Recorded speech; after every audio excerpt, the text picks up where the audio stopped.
Doktor şu bu cevabınızda men şu narsa nazır zihnim keldi. Biz hem de normalde nasihat kılınsa mesela cemiyetimizde bundaq yaxşılık buyurulup yoki bir yomonlikdan to'silgan vaqtida uni qilanmasinmi da sukut turib yoki jim o'nglashni bo'libmi ijtimoiy fikr vositida keyingi vaqtlarda ko'p ko'radigan bo'lib qoldim masalan.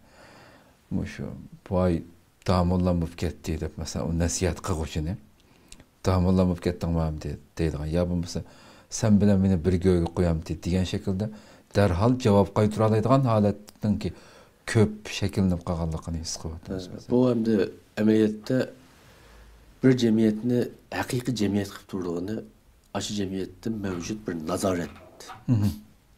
Bu davlat nuqtasidan aytgan vaqtda o qonun tuzum orqali amalga oshadi.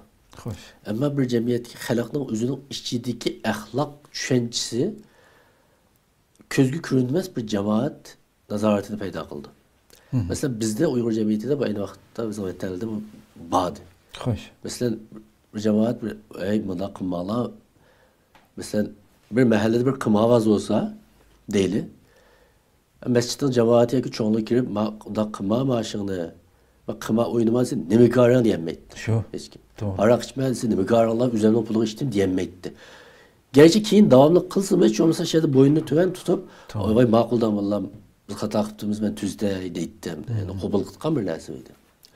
Ama chet elde mevzucu chet el cemiyetindeki biraz erkin muhit değil hem de. Hatta Türkiye ama bu Müslüman cemiyetiyle sübütüyle bu noktada intihar hatalaşkanda böyleyim. Mesela sana ne felsefesi değil. Ha, şu. O çıklanmıyor. Tabii bizim ballarımız ne devatı da. Sana ne? Demiş ki ben şimdi ağırlaşırsa. Bu ameliyette ağırlaşış yemez. Onun otoğruyunu köğüstü koyuyor.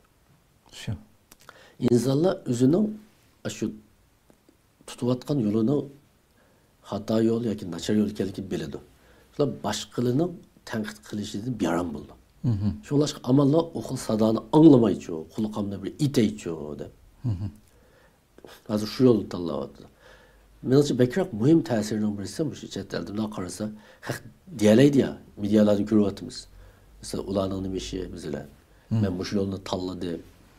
To'g'ri, islomda dinga kirishni zo'rlash yo'q. Ama bir dinga kirib bo'lgan bir musulmonga haqni tavsiya qilish, zo'rlash degan uni majburlash. Ama chiroyli bir şekilde deyish aqalli bir majburiyat. Endi uni anglash, anglamaslik qarash tarafdan o'ziga qolgan bir ish. Endi hech bo'lmasa bir odam o'zining gardindagi mas'uliyatni ado qilish uchun bo'lsa-mu, uni yetkazishdan bosh tortmaslik kerak. Gerçi onun soğuk su sepilsin-mi, başkalarının aynı ses kep kılsın-mı? Onu bu alakı karşı tarafından inkası asas edilmez. Meni dinim şunda buyurup diken, şunda kılayçı dep kılışı lazım. Hem de bunun cefası var. Şuna sure eserinin keyni de hakkı buyruk Allah ve sabırga buyruk Allah dep. Yani belki hakkı buyuruşunda tes işkelliği, Elbette. hak yolda mangandan orgun cefa müşakkat bulduğanlığı, tapıtağını kıldıganlığı insanlığı. Şu onu da şu nahayeti sabır bir matanet ile mağmısa, Allah tes ikellikini bilgeçke şuna sabır gibi tavsiye kılgıçlığa dep koşkan buluşu mümkün.